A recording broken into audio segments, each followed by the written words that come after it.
Hey guys, welcome to the Thread of Thoughts podcast. I am your host, Tia. I'm actually really amped up today because I had yesterday off. Like the weekends is just not long enough, but I had a day off in the week and I just really needed that reset. So now I'm kind of just like up and ready to go, ready to talk, ready to engage with you guys. And I'm just excited. Today we're going to be talking about something that I just think is so significant to just your day to day life and your overall well being, and that is investing in your environment. Now, I think it's good to start with what exactly is your environment? And of course, that's just going to look different for everybody. But to me, your environment is whatever you have the power to manage for however long, right? Like for me, my environment is my bedroom because I live with my parents.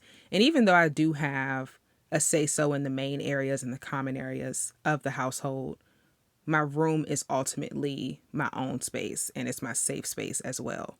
I think it's just so easy to oftentimes underestimate or even be aware of how your environment plays a role in your well being.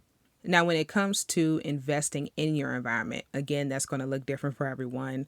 It may be decluttering, it may be painting the walls, adding things in that interest you, it may be rearranging. Like for me, I rearrange my room a lot.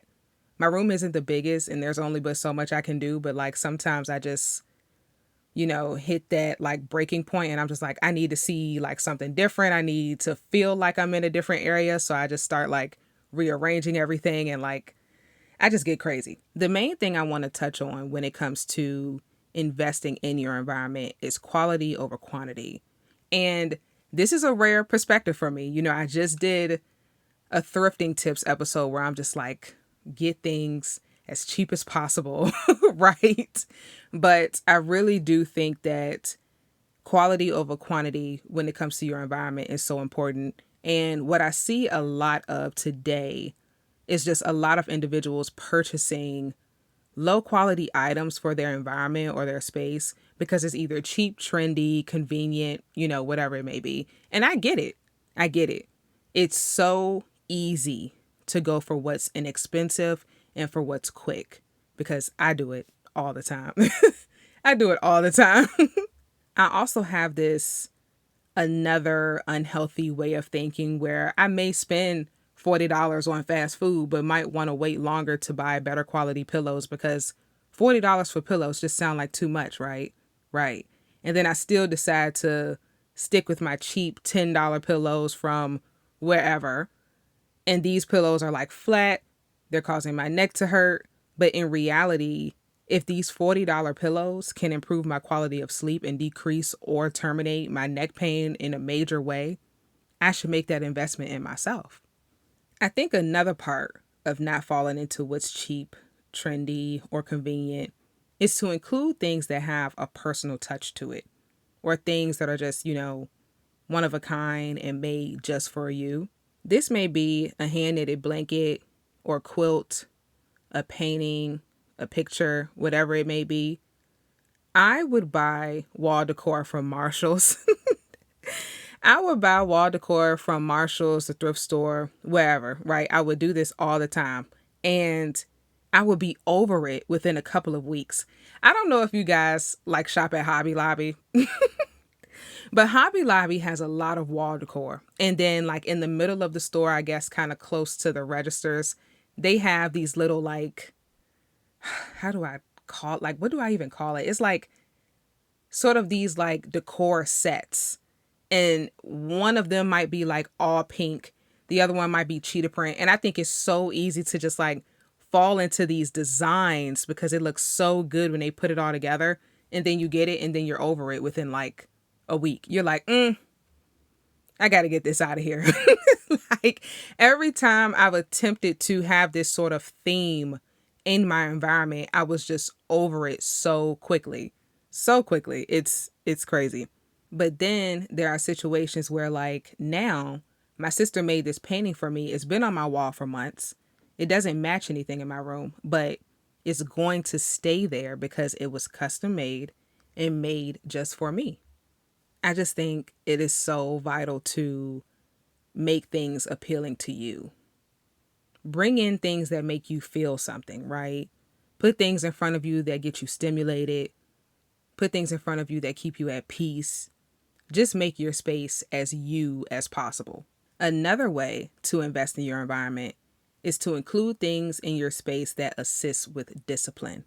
I cannot stress this enough because this is just so important. Like, many of us have goals we want to achieve, right? And it's easy to have a goal in mind, but a goal to me is nothing without discipline. So, for example, if your goal is to drink more water, I would suggest to have water on your nightstand. If your goal is to read more books, bring your books in your environment, make them visible. You see what I'm saying here? Again, it's those small habits that make the big changes, right? So for me, one of my goals is to stop checking my phone first thing in the morning, just to stop scrolling through social media while taking my morning pee or poop, you know, TMI, but also I don't believe in TMI when it comes to things like that because we all do it. We all do it. But yeah, like in the morning, the phone light just gives me like a headache. But after I see and hear my alarm go off, I'm just tempted to stay on my phone for a majority of the morning. And that's just so unhealthy. And that's just very unhealthy for my brain. So I purchased an alarm clock. And it's so crazy because it's coming today. Like, I'm so excited. But I bought an alarm clock because I figured that this would help with my goal, which is to avoid the temptation of social media consumption and just have less screen time in the morning, which will ultimately affect my day in many, many areas. I truly believe discipline creates good habits and it plays a major role in your success with anything that you want to do. And honestly, your entire environment altogether plays a major role in your success as well. Now, another thing I wanted to talk about when it comes to investing in your environment is energy. And I don't want to get all religious and spiritual, but I am a big believer in energy. And I think that in your environment, you should want to include things that bring the energy you want to receive. So, for example, for me, again, for me, I'm really big on light.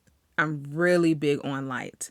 I get extremely sad when the sun goes down, and I'm really just sad at night a lot. And I don't know what it is, but when the sun rises and the sun stays, I'm extremely excited. It boosts my energy. It boosts my mood. It makes me more productive. The sun just means positivity for me. And then like the night means negativity for me. I don't know what that means. You know, I can't really explain why. This may go deeper into astrology or something, but if you're like heavy on astrology, please let me know what this means. I'm also a summer baby and I was born in the day, so I feel like it all connects in that sense, but I don't know why, but I really love when the sun is out. It just makes me a better person, honestly.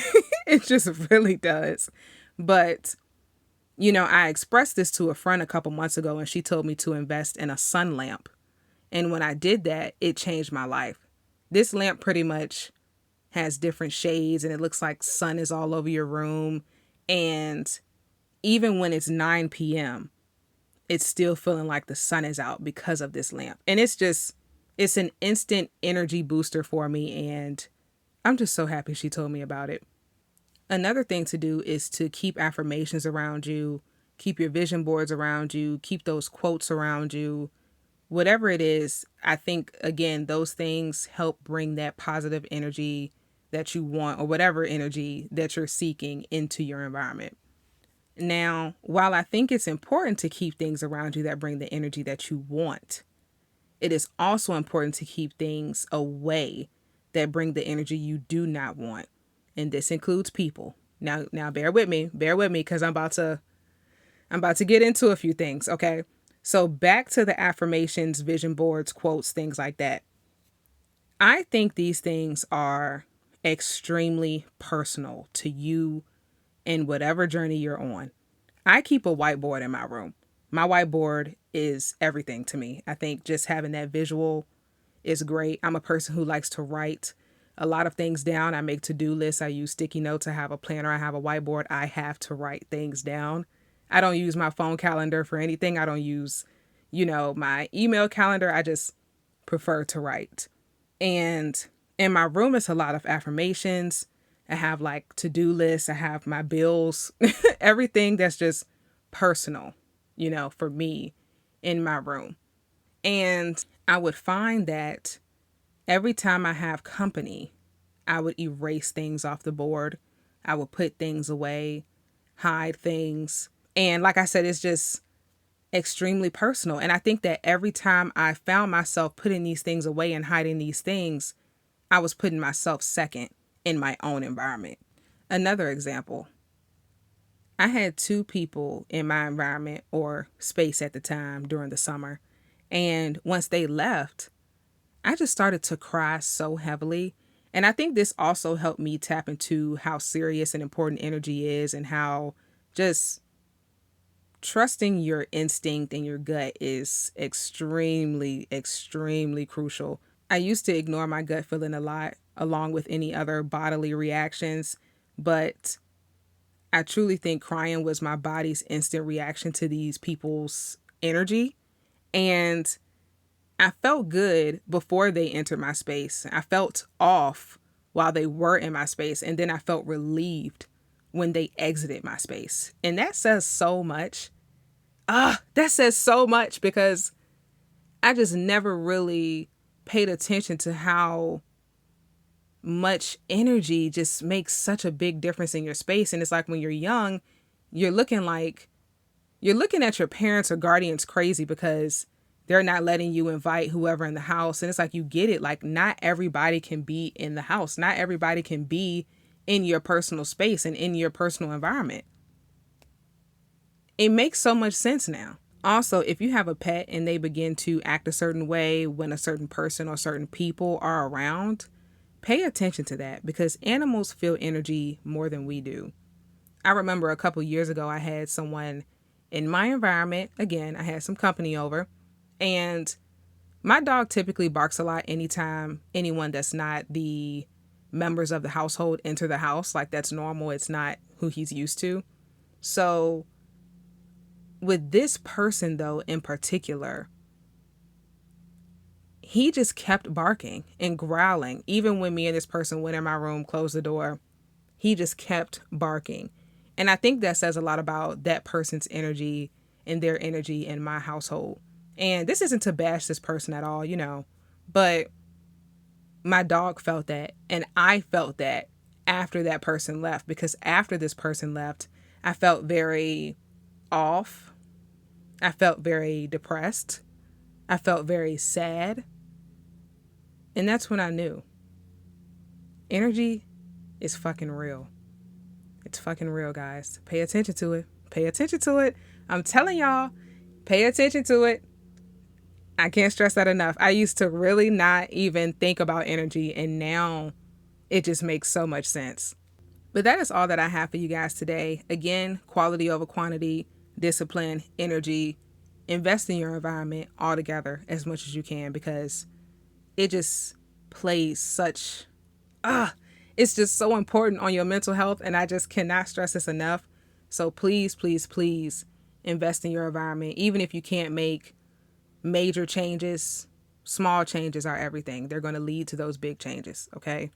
So thank you guys so much for listening. I really appreciate it. And make sure you follow, listen, subscribe on Spotify, Anchor, and Apple Podcasts. And also make sure you follow us on Instagram at Thread of Thoughts Pod. And we'll talk soon.